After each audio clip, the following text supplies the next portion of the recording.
Hello guys. അപ്പോൾ ഞാൻ ഇന്ന് വന്നിരിക്കുന്നത് ഒരു സന്തോഷ വാർത്ത പറയാനാണ് ഗൈസ്. അതായത് ഞാൻ എൻ്റെ വെയിൽറ്റെയിൽ സീബ്രാസിനെല്ലാം ഒരു 2 ദിവസം മുമ്പേ മെനഞ്ഞാന്ന് ബ്രീഡ് ചെയ്യാൻ വേണ്ടി ഇട്ടിരുന്നു. അപ്പം ഇന്നലെയൊക്കെ തന്നെ അത് മുട്ടയൊക്കെ ഇട്ട് തുടങ്ങിയിട്ടുണ്ടായിരുന്നു. ഇന്ന് മുട്ടയൊക്കെ ഇട്ട് തീർന്നു. കാരണം എൻ്റെ വയറൊക്കെ ഒട്ടി, ഫീമെയിലെല്ലാം നല്ല സ്ലിം ആയിട്ടുണ്ട്. അപ്പം മുട്ടയിട്ട് തീർന്നതിന് ശേഷമുള്ള ദൃശ്യങ്ങൾ ഞാൻ നിങ്ങൾക്ക് കാണിച്ചു തരാം ഗൈസ്. അപ്പം ആ ബ്രീഡിങ് സെറ്റപ്പ് കാണാൻ വേണ്ടി പോവാം. അപ്പോൾ ഇതാണ് എൻ്റെ ബ്രീഡിങ് സെറ്റപ്പ്. നിങ്ങളിപ്പോൾ കണ്ടുകൊണ്ടിരിക്കുന്നതാണ് വെയിൽറ്റെയിൽ സീബ്രേനെ ഞാൻ ബ്രീഡ് ചെയ്യാൻ വേണ്ടി ഇട്ടിക്കുന്ന ടാങ്ക്. ഇതൊരു തട്ടിക്കൂട്ടി സെറ്റപ്പാണെന്ന് തോന്നും, പക്ഷേ ഇത് തട്ടിക്കൂട്ടി സെറ്റപ്പാണ്. കാരണം ഈ മൂടി വെച്ചിരിക്കുന്ന വല കൊതുക് വലയാണ്. അപ്പോൾ കൊതുക് വല എന്തുകൊണ്ട് എടുത്തെന്ന് ചോദിച്ചാൽ അത് മതി. ഇവന്മാരിൽ നിന്ന് ഈ മുട്ട ഇവന്മാർ തിന്നാതെ മുട്ട സെപ്പറേറ്റ് ചെയ്തെടുക്കുക എന്നത് മാത്രമേ ഉള്ളൂ നമ്മളെ ടാസ്ക്. അപ്പം അതിന് കൊതുക് വല തന്നെ ധാരാളം മതി. കൊതുക് വലയുടെ കണ്ണീനെക്കാളും വളരെ വളരെ ചെറുതാണ് ഇവന്മാരുടെ മുട്ട. അപ്പം ഇവന്മാരുടെ വായിൽ പോവാതെ താഴെ ചെന്ന് സെറ്റിലാവുക, അതാണ് നമ്മുടെ കൊതുക് വലയുടെ പർപ്പസ്. അപ്പം ഞാൻ നേരത്തെ പറഞ്ഞതുപോലെ തന്നെ ഇവന്മാരൊക്കെ മുട്ടയൊക്കെ ഇട്ട് തീർന്നിട്ടുണ്ട്. കാരണം നിങ്ങൾക്ക് കാണുമ്പോൾ തന്നെ അറിയാം, ഈ ഫീമെയിൽസിൻ്റെ വയറൊക്കെ ഏകദേശം പൊട്ടിയിട്ടുണ്ട്.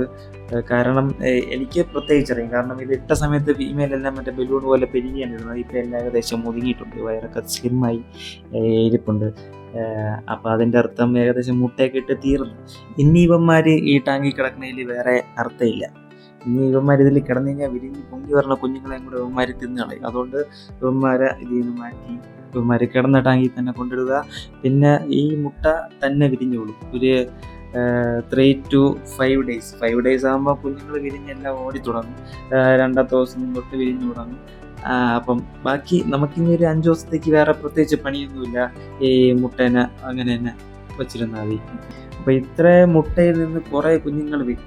അപ്പം ഇത്രയും കുഞ്ഞുങ്ങളെ എന്തായാലും സേവ് ചെയ്തെടുക്കാൻ പറ്റൂല. അപ്പം ഇതിൽ മാക്സിമം കുഞ്ഞുങ്ങളെ നമുക്ക് സേവ് ചെയ്തുകൊണ്ട് മാക്സിമം ഗ്രോത്തും വരുത്തിക്കൊണ്ട് നമുക്ക് ലാഭകരമായിട്ട് ഈ വെയിൽറ്റെയിൽ സീബ്രയുടെ കൃഷി നമുക്ക് ചെയ്യാനായിട്ട് പറ്റും ഗൈസ്. അപ്പോൾ അതെങ്ങനെയാണെന്ന് ഞാൻ വരുന്ന വീഡിയോസിലൂടെ നിങ്ങളുടെ മുമ്പിൽ ഞാൻ വരുന്നതായിരിക്കും ഗൈസ്. വെയിൽറ്റെയിൽ സീബ്രയുടെ ബ്രീഡിംഗ് ഒക്കെ ഇത്രേ ഉള്ളൂ, ബ്രീഡിംഗ് സെറ്റപ്പ് ഒക്കെ ഇത്രേ ഉള്ളൂ. അതായത് ഇത്രയും ചെറിയ ടാങ്കിൽ തന്നെ ഞാൻ 35 പീസ് സീബ്രേനെ ഇപ്പം ബ്രീഡ് ചെയ്ത് കഴിഞ്ഞിട്ടുണ്ട്. അപ്പം അത്രേ ഉള്ളൂ ഗൈസ്. 35 പീസിൽ ഏകദേശം ഒരു 20-25 ഫീമെയിലും ബാക്കി 10 സംതിങ് മെയിലും ഒക്കെ ഇട്ടാണ് ഞാൻ ബ്രീഡ് ചെയ്തെടുത്തത്. അപ്പോൾ വളരെ സക്സസ്ഫുൾ ആയിട്ട് മുട്ടയൊക്കെ ഇട്ട് കിട്ടിയിട്ടുണ്ട്.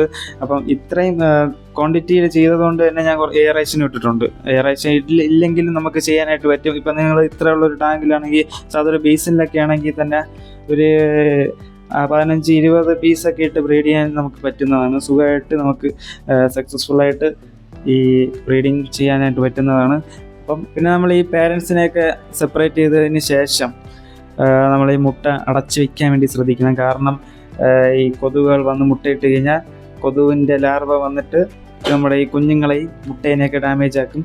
അപ്പം നമുക്ക് കുറേ ലോസ് വരാനായിട്ട് ചാൻസ് ഉണ്ട്. അതുകൊണ്ട് തന്നെ നമ്മൾ കൊതുക് വലയോ എന്തെങ്കിലും മെഷോ എന്തെങ്കിലുമൊക്കെ വെച്ച് ഈ ടാങ്കിനെ അടച്ചു വയ്ക്കേണ്ടതാണ്. വേറെ നമുക്ക് പ്രത്യേകിച്ച് വേറെ ഒന്നും ചെയ്യാനില്ല. പിന്നെ ഒരു 5 ദിവസത്തേക്ക് നമുക്ക് വേറെ പണിയൊന്നുമില്ല ഗൈസ്.